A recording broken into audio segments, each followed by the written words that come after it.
بسم اللہ الرحمن الرحیم۔ شروع اللہ کے نام سے جو بڑا مہربان نہایت رحم والا ہے۔ لاکھوں کروڑوں درود و سلام کملی والے آقا حضرت محمد صلی اللہ علیہ وسلم پر اور ان کی آل پر۔ آج کی ویڈیو میں ہم حضرت محمد صلی اللہ علیہ وسلم کی ولادت و سعادت کے بارے میں بیان کریں گے۔ ہمارے پیارے نبی صلی اللہ علیہ وسلم کی ولادت 12 ربیع الپیر کے دن 571 عیسوی میں مکہ مکرمہ میں ہوئی۔ آپ کی والدہ ماجدہ بی بی آمنہ نے بیان کیا ہے کہ جب آپ صلی اللہ علیہ وسلم کی پیدائش ہوئی تو میرے جسم سے ایک نور نکلا اور یہ نور ایسا پھیلا کہ شام کے محلات روشن ہو گئے۔ جس رات آپ کی ولادت ہوئی اس رات کعبہ کے اندر بڑے بت گر پڑے۔ آپ صلی اللہ علیہ وسلم کی ولادت پر بہت سے معجزات رونما ہوئے جو عقل رکھنے والے لوگوں کے لیے بہت بڑی نشانیاں تھیں کہ کائنات کا رہبر تشریف لا چکا ہے۔ آپ صلی اللہ علیہ وسلم کے دادا حضرت عبد المطلب کو جب یہ خبر ملی کہ ان کے ہاں پوتے کی پیدائش ہوئی ہے وہ تشریف لائے اور آپ کو گود میں اٹھایا۔ حضرت عبد المطلب اپنے پوتے کو دیکھ کر بہت خوش ہوئے اور ساتھ ہی اپنے بیٹے کی یاد میں رونے لگے کیونکہ محمد صلی اللہ علیہ وسلم کی ولادت سے پہلے ہی آپ کے والد وفات پا چکے تھے۔ وہ آپ کو لے کر خانہ کعبہ میں گئے اور ان لوگوں کے سامنے آپ کا نام محمد رکھا۔ آپ نے اپنی والدہ بی بی آمنہ کا 3 دن تک دودھ پیا۔ عرب میں اس زمانے میں دستور تھا کہ شیرخوار بچوں کو دیہات میں بھیج دیتے کیونکہ وہاں تازہ غذائیں ہوتی اور وہاں پر پرورش اچھی ہوتی۔ اس لیے دیہات کی عورتیں شہر میں کسی کے گھر بچہ پیدا ہوتا تو وہ اسے اپنے ساتھ لے جاتی اور اپنا دودھ پلا کر ان کی نشوونما کرتے اور بدلے میں اس بچے کے خاندان سے معاوضہ وصول کرتی۔ جب محمد صلی اللہ علیہ وسلم کی پیدائش ہوئی تو ان دنوں ایک قافلہ مکہ میں پہنچا۔ قافلے میں موجود عورتوں کو مالدار گھروں سے بچے بھی مل گئے لیکن محمد صلی اللہ علیہ وسلم کو ہر عورت لینے سے انکار کر دیا کیونکہ آپ صلی اللہ علیہ وسلم یتیم تھے اور آپ کی پرورش کے بدلے میں کسی عورت کو معاوضے کی امید نہ تھی۔ ان عورتوں کے قافلے میں ایک نہایت غریب عورت تھی، اس کا نام حلیمہ سعدیہ تھا۔ حلیمہ سعدیہ اپنی جس سواری پر سوار ہو کر آئی تھی وہ ایک لاگت تھی۔ سوائے حلیمہ سعدیہ کے سب عورتوں کو بچے مل گئے اور ادھر سوائے محمد صلی اللہ علیہ وسلم کے سبھی بچوں کو ان کے دودھ پلانے والی مائیں مل گئیں۔ حلیمہ سعدیہ نے اپنے شوہر سے کہا سوائے ایک بچی کے کوئی اور بچہ نہیں ہے اور یہ بچہ بھی یتیم ہے اور اسے دودھ پلانے کے بدلے ہمیں کوئی معاوضہ نہیں ملے گا۔ تو ان کے شوہر نے کہا کہ آپ اسے گود لے لیں، ہمارا جو نصیب ہوگا وہ اس بچے کے ذریعے مل جائے گا۔ شوہر کی اجازت کے بعد حلیمہ سعدیہ بی بی آمنہ کے پاس اور محمد صلی اللہ علیہ وسلم کو گود میں لینے کے لیے بی بی آمنہ کے آگے درخواست کی۔ بی بی آمنہ نے ان کی درخواست قبول کرتے ہوئے حلیمہ سعدیہ کو محمد صلی اللہ علیہ وسلم کا دیدار کرایا۔ جب حلیمہ سعدیہ نے محمد صلی اللہ علیہ وسلم کا دیدار کیا تو آپ کا نور ان کے دل میں چھا گیا۔ آپ صلی اللہ علیہ وسلم کو گود میں لینے کے بعد قافلے کے ساتھ اپنے قبیلے میں روانہ ہو گئیں۔ حضرت محمد صلی اللہ علیہ وسلم کی برکت سے حلیمہ سعدیہ کے نصیب جاگ اٹھے۔ حلیمہ سعدیہ کی وہ اونٹنی جو بیمار اور لاغر تھی جس میں دودھ بالکل نیا نہ تھا اور سفر کے دوران سب سے پیچھے رہ جاتی تھی لیکن محمد صلی اللہ علیہ وسلم کو سوار کرنے کے بعد سب سے آگے چلتی ہوئی نظر آئی۔ قافلے کے لوگوں نے حلیمہ سعدیہ کی اونٹنی کی یہ کیفیت دیکھی تو حیران رہ گئے اور حلیمہ سعدیہ سے پوچھنے لگے کہ یہ وہی اونٹنی ہے جسے تم لے کر گئی تھی، یہ تو مشکل سے چلتی تھی۔ تو حلیمہ سعدیہ نے جواب دیا کہ جب سے ہم نے محمد صلی اللہ علیہ وسلم کو گود لیا ہے تب سے ہماری ہر مشکل میں آسانی ہو رہی ہے۔ جب حلیمہ سعدیہ کا قافلہ اپنے قبیلے پہنچا تو وہاں سخت قحط پڑا ہوا تھا، تمام جانوروں نے دودھ دینا بند کر رکھا تھا۔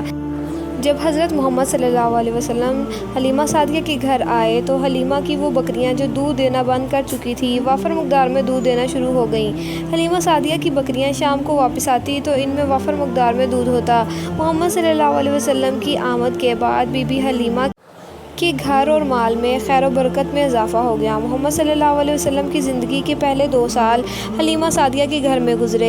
ان 2 سالوں میں محمد صلی اللہ علیہ وسلم کی نشوونما اور پرورش اتنی اچھی ہوئی کہ آپ صلی اللہ علیہ وسلم 2 سال کی عمر میں باقی بچوں کی نسبت کافی اچھے معلوم ہوتے تھے۔ محمد صلی اللہ علیہ وسلم بچپن ہی سے اعلیٰ اوصاف اور خوبیوں کے مالک تھے۔ آپ کا مزاج کافی حد تک باقی بچوں سے مختلف تھا۔ آپ صلی اللہ علیہ وسلم جب 2 سال کی عمر سے تجاوز کر گئے تو تو آپ حلیمہ سعدیہ کے بچوں کے ساتھ جنگل میں جانے لگ گئے۔ اب آپ جہاں بھی جاتے درخت ہرے بھرے ہو جاتے، ایک بادل کا ٹکڑا سایہ بنا رکھتا، جنگل کے جانور آپ کے قدم چومتے، آپ صلی اللہ علیہ وسلم کے پاؤں کے نشان ریت پر نہیں پڑتے۔ حلیمہ سعدیہ کے بیٹے شام کو جب بکریاں واپس گھر لے کر آتے تو اپنی ماں کو محمد صلی اللہ علیہ وسلم کی شان کا سارا واقعہ سناتے۔ ایک دن آپ صلی اللہ علیہ وسلم اپنے دودھ شریک بھائیوں کے ساتھ بکریاں چرا رہے تھے۔ دو سفید پوش آدمی آئے اور محمد صلی اللہ علیہ وسلم کا سینہ چاک کر دیا۔ یہ منظر دیکھ کر آپ کے دودھ شریک بھائی حلیمہ سعدیہ کے پاس آئے اور کہا کہ محمد صلی اللہ علیہ وسلم کو کسی نے قتل کر دیا ہے۔ حلیمہ سعدیہ نے جب یہ بات سنی تو حواس کھو بیٹھی اور بھاگتی ہوئی محمد صلی اللہ علیہ وسلم کے پاس آئی اور دیکھا کہ محمد صلی اللہ علیہ وسلم بالکل صحیح سلامت کھڑے تھے۔ حلیمہ سعدیہ نے محمد صلی اللہ علیہ وسلم سے پوچھا کہ آپ کے ساتھ کیا ماجرا پیش آیا ہے؟ آپ صلی اللہ علیہ وسلم نے بتایا کہ دو آدمی سفید کپڑوں میں آئے تھے اور مجھے سیدھا لٹا کر میرا سینہ چاک کیا اور پھر میرے سینے سے گوشت کا ایک ٹکڑا نکالا اور پھر اسے سونے کے ایک دشت پر رکھا اور دھو کے پھر واپس میرے سینے میں واپس رکھ دیا اور سینہ بند کر دیا۔ یہ سب سن کر حلیمہ سعدیہ بہت گھبرا گئیں۔ محمد صلی اللہ علیہ وسلم کو واپس مکہ میں ان کی ماں کے پاس لے جانے کا فیصلہ کیا۔ اس وقت آپ کی عمر 4 سال کی تھی، لہٰذا حلیمہ سعدیہ نے حضرت محمد صلی اللہ علیہ وسلم کو واپس ان کی والدہ بی بی آمنہ کے سپرد کر دیا۔ مکہ میں بی بی آمنہ کے پاس عبداللہ کی باندی تھی جس کا نام ایمن تھا۔ اب سے وہ محمد صلی اللہ علیہ وسلم کی دیکھ بھال کرنے لگ گئیں۔ رسول اللہ صلی اللہ علیہ وسلم ایمن کی خدمت کو بہت یاد کیا کرتے تھے اور فرماتے تھے، ایمن میری دوسری ماں ہے۔ جب آپ کی عمر 6 برس کی ہوئی تو ایک روز بی بی آمنہ آپ کو ساتھ لے کر اپنے میکے قبیلہ بنی نجار چلی گئی اور ایک ماہ تک وہاں قیام کیا۔ ایک ماہ وہاں قیام کرنے کے بعد واپس گھر تشریف لا رہی تھی کہ وہاں پہ آپ کا انتقال ہو گیا، آپ کو وہیں پہ مدفن کر دیا گیا۔ اس کے بعد آپ کی پرورش کی ذمہ داری آپ کے دادا عبد المطلب نے لے لی۔ آپ کے دادا عبد المطلب آپ سے بہت محبت کرتے تھے۔ آپ صلی اللہ علیہ وسلم کے دادا عبد المطلب آپ کو اپنی گود میں بٹھا کر فرمایا کرتے تھے کہ اس بچے کا مقام بہت بلند ہوگا، یہ بچہ سعید و سلاٹ ہوگا۔ آپ کے دادا جب آپ کی تعریف بیان کرتے تو محبت سے آپ کے بوسہ دیتے۔ محمد صلی اللہ علیہ وسلم کی عمر جب 8 برس کی ہوئی تو آپ کے دادا عبد المطلب بھی اس دنیا فانی سے رخصت فرما گئے۔ محمد صلی اللہ علیہ وسلم اپنے دادا کی وفات کے بعد بہت روئے کیونکہ آپ کے دادا آپ کے واحد سہارا تھے، لیکن وفات کے وقت عبد المطلب نے محمد صلی اللہ علیہ وسلم کی کفالت اپنے بیٹے ابو طالب کے سپرد کر دی اور وہ آپ صلی اللہ علیہ وسلم کی پرورش کرنے لگے۔ آپ صلی اللہ علیہ وسلم گھر کے تمام کام کاج میں حصہ لیتے۔ آپ سارا دن جنگل میں بکریاں چراتے تھے۔ ابو طالب نے آپ کی پرورش اپنا بیٹا سمجھ کر کی۔ انہوں نے اپنے بیٹوں اور محمد صلی اللہ علیہ وسلم میں کبھی فرق نہیں کیا۔ ابو طالب ایک تاجر ہونے کے ناطے محمد صلی اللہ علیہ وسلم کو تجارت سکھانے لگے اور ایک دفعہ اپنے ساتھ تجارت کی غرض سے ملک شام لے گئے۔ اس وقت آپ صلی اللہ علیہ وسلم کی عمر مبارک 12 سال کی تھی۔ شام کے شہر بصرہ کے قریب ان کے قافلے نے قیام کیا۔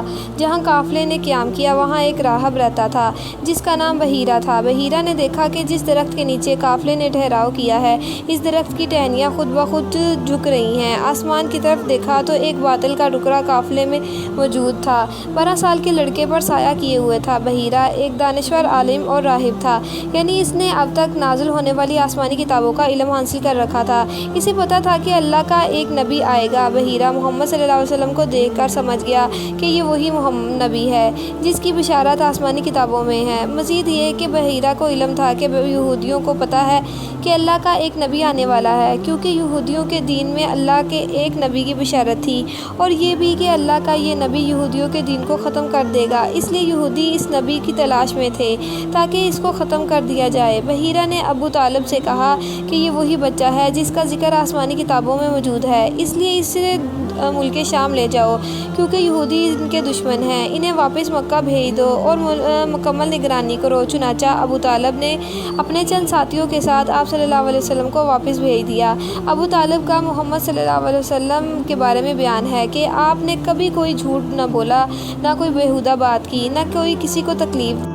آپ بچپن میں باقی بچوں کی نسبت مختلف مزاج کے مالک تھے۔ آپ صلی اللہ علیہ وسلم باقی بچوں کی طرح شرارتیں نہیں کرتے تھے۔ آپ صلی اللہ علیہ وسلم کسی سے بھی جھگڑتے نہ تھے۔ آپ ہمیشہ اس کائنات کی تخلیق پر غور و فکر کرتے تھے۔ آپ کا بچپن اور جوانی جس معاشرے میں گزری وہیں پر بدکاری عام ہوئی، بت پرستی عام تھی، زنا عام تھا اور جوا عام تھا، شراب نوشی اور سود جیسی بیماریاں ہر طرف پھیلی ہوئی تھیں۔ اس طرح کی برائیوں سے گھرے ہوئے معاشرے میں نبی کریم صلی اللہ علیہ وسلم نے حدود اور محفوظ رکھا، اپنی سیرت پر کسی قسم کا کوئی داغ نہیں لگنے دیا، اور یہ ایک غیر معمولی بات ہے۔ اس طرح کے معاشرے میں برائیوں سے بچنا کسی عام آدمی کے بس کی بات نہیں۔